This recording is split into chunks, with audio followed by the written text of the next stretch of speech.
Before getting a service dog, you might not think about how you might navigate something as simple as a door with your service dog in tow. But it turns out there's a lot of different types of doors in this world. Today I'm going to teach you some fancy door moves with your service dog, including the spin move, as well as how to safely navigate revolving doors. This is the video you didn't know you needed, so stick with me as I show you how to train these behaviors so you have an easy time navigating thresholds with your dog.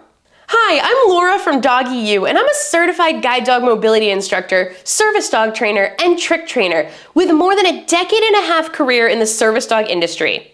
And today we're going to talk about how to safely navigate doors with dogs. In preparation for door training, your dog should be very comfortable in tight spaces like Nobby shows here while we do some introductory bus work. They should also have a solid heel position and be able to follow a cookie lure or a hand target. Does your dog have all these skills mastered? Let me know in the comments below, and if there's one that you're particularly struggling on, put it down there so I can make a video about it. All right, let's watch some door training in action. So this first video is pretty simple. Here I'm just demonstrating walking through a door that opens to the handler's side. In this case, the door opens to my right. You can always have your dog sit and wait while you walk through the door and then invite them through. But I find that in the real world, as long as they pause and stay heeling, these doors are navigated more quickly without requiring the dog to sit. Note that some public access tests may require your dog to sit at doors. The next type of door is the offside door. This is the type of door that opens on your dog's side. So if your dog is heeling on the left, the door also opens to the left. If you just try to pass your dog through the gap, occasionally they're going to get squished or hit by the door. If you have a more sensitive dog, getting their tail hit by the door or squished in the door can set back your training and sometimes make them door shy. And this is where the spin move comes in. Well, this isn't the only way to do it. It's the way that makes the most sense to me in a variety of situations, and it keeps my dogs safe and happy to enter and exit buildings, which is my primary goal. So let's watch as I teach the spin move to this lovely little poodle we have in training.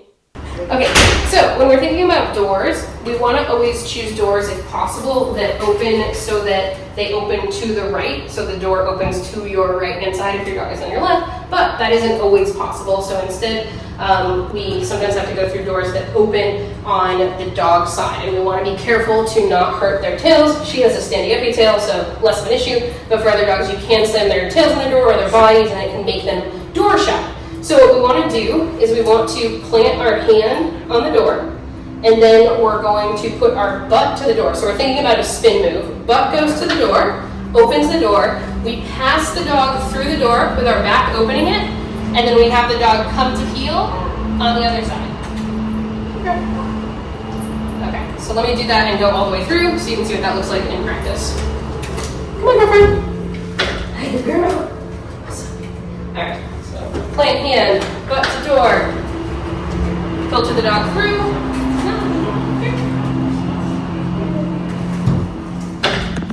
Teaching your dog this spin move can help you easily navigate doors, especially the heavier doors that can be much more dangerous for your dog.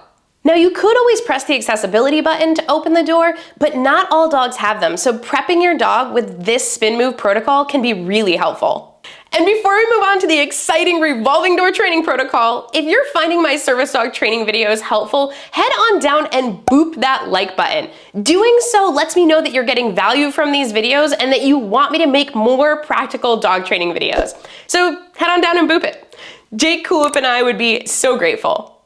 All right, let's train revolving doors. So wherever there's a revolving door, there should be a door right next to it that's accessible. But should is the operative word there, and I've run into situations where the door is not working, or it's just more convenient to use that revolving door. So if you're gonna do that, you need to know how to do it safely. When we train the revolving doors, first we want to start by familiarizing your dog with the small space they will need to get into. First, I walk into the revolving door without moving it and feed. I typically keep them heeling on the left side to start, before switching them to the right side for the actual door maneuver.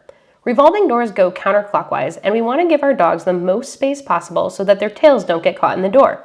To do this, we need to switch them to our right-hand side. So I'll switch them to the off side, walk in, and feed. Once they're comfortable with that, I move on to pushing the door just slightly, marking, and rewarding. I do this slow push and feed several times, making sure they are all the way up towards the glass of the door so there's no risk of their tail getting caught. The first few times I go through, I go slowly and make sure the dog is comfortable. Then you can see after a few reps, Nobby is able to walk through the revolving door like a pro.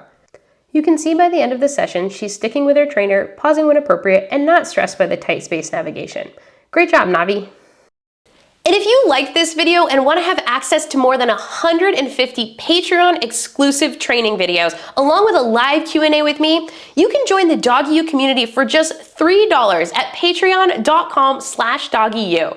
And if you found this video helpful, you're gonna want to check out this video too, so that you can get more training tips to help you along your service dog journey. So go ahead and click on it now. You all have an awesome day and happy training.